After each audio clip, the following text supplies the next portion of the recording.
Welcome, everybody, to Advertisers Watching Ads, the weekly panel show where brands talk about the work of other brands. They said we are located next to the wheat shop. I think that it is very memorable. I don't understand. Like, is this an SNL skit? Which I like. There's almost like a backdoor rebel type of a feel to it. Investing is growing. I think it's a winning execution. I think they done it right.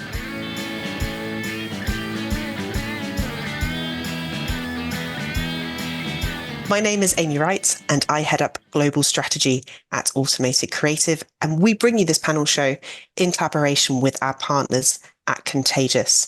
So before we get to this week's ad, let's meet our panel. Hi, I am Diana Figliuolo. I am a digital hub lead at Elida Beauty, which is an entity under Unilever. Hi, Tatyana Jones. I am a brand director at Bausch Lomb. Hi, I'm Erika Alvarez, and I'm the head of media for LATAM at DiDi. Hi, I am Sebastian Schuliaquer, director of insights for premium brands at AB. So an absolutely cracking panel this week, and lots of people with lots of regulatory experience, which is helpful because something a little bit different this week for AWA. And we are going to be reviewing Canadian brand Stok'd Cannabis and their campaign Next to Stoked. Cannabis sales are legal in Canada, but cannabis advertising is not.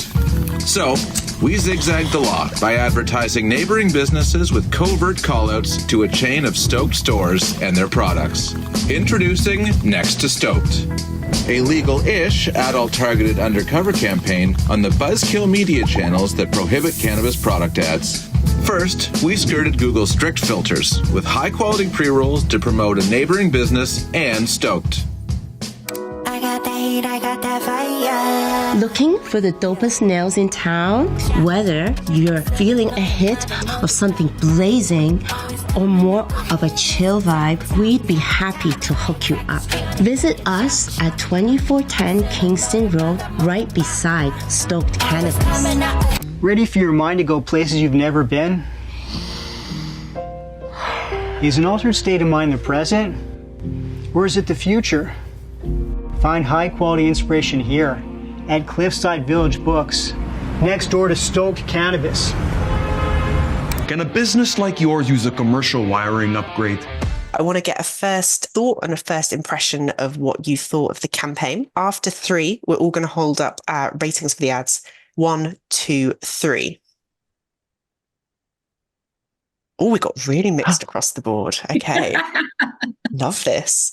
Erika, if you want to kick us off, what were some of your initial thoughts about the campaign? They get to use media in ways that are not necessarily typically used, traditional media. And I think I like that because I think they are winning in the ambition to advertise through the loopholes. I appreciate that they try to be funny, and I think they achieve it. And they are giving us a lot of innuendos in their community, in their cannabis community. So that I appreciate. Okay, so I'm stuck because when I wear two different hats, I have two different thoughts. Ooh, okay. So the strategic choice to have this sort of storytelling, I thought was amazing. Like casting, the script, all of that, like it's so charming, but still like you're still questioning like what is happening here. When I put on my media effectiveness lens, there are some things where I thought no branding in the beginning, which to me I'm like, wow, you only have a couple of seconds so that kind of like triggered me a little bit. And then I think it just takes a little too long to understand what's actually happening, because at first I was like,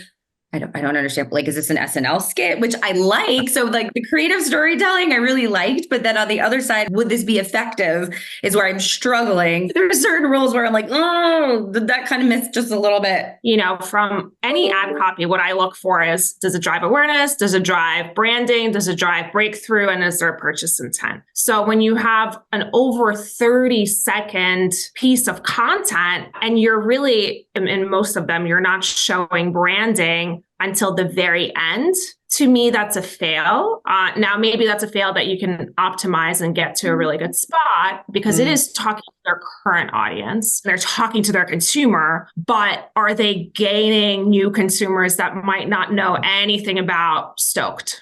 The answer to me No. So that to me is strategically off and effectively off. A lot of optimization in my mind that they would do. I could see it working as a PR stunt. So that's probably where they're going with this. This is a category that cannot recruit new users. So I feel that if you are a user of the category, you will get it right away. This ad is directed to someone that knows the category, uses the category, and understands the city. This is not to expand business.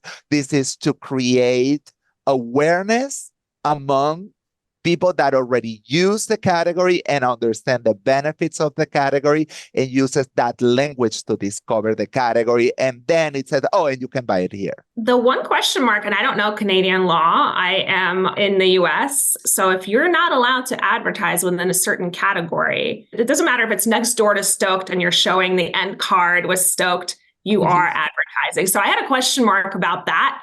I think the appeal is there for the target audience because there's almost like a backdoor rebel type of a feel to it. So if they're doing it for that effect and it's actually legal, great. So when you're already in a controversial category, the rebel inside of me is like, why not be the challenger and why not test it? I thought what they did, the workaround, I thought that was brilliant in a world where we are inundated with so many different things digitally. And I thought taking that risk was really smart. I liked it. I think that was a gamble. I don't know if it will pay off or not. That is a big gamble. At the moment that you start gambling with your brand, you are putting yourself in a place that you can lose all of it with the possible loss of the entire business by breaking rules in that way. However, if you decide to break the rules, do it with enthusiasm.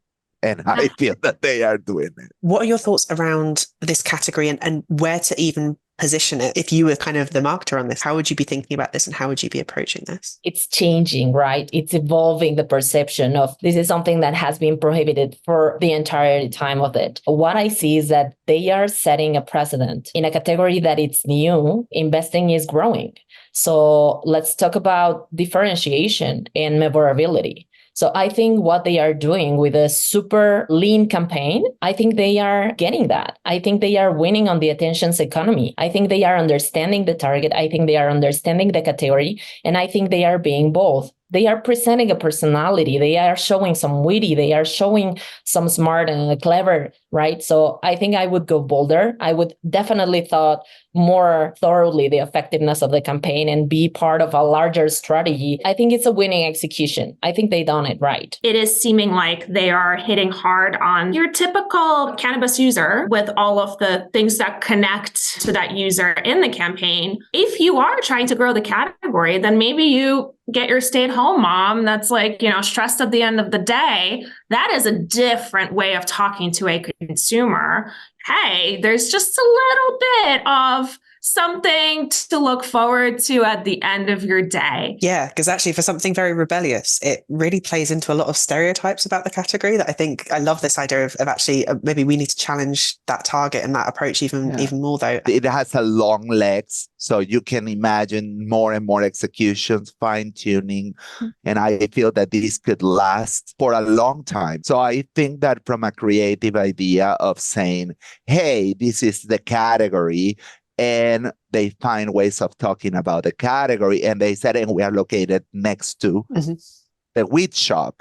I think that it is very memorable. It's straight to the point. I feel that, here we are talking about it. So I will say yes. Great point. Even though I always love a great idea, which I think they have, I think a great idea can get lost in poor execution. This is a great example of just adding up a few considerations on strategy, momentum, and effectiveness. It can be an amazing campaign that actually delivers not only memorability, but also results on business. Is there a purchase intent? We're talking about it. Are we doing anything about it? And I probably wouldn't have paid as close attention to it had we not been scheduled to have this conversation. So just really hitting on some of those basics, branding early and often. I think that would fix a lot of what we're talking about.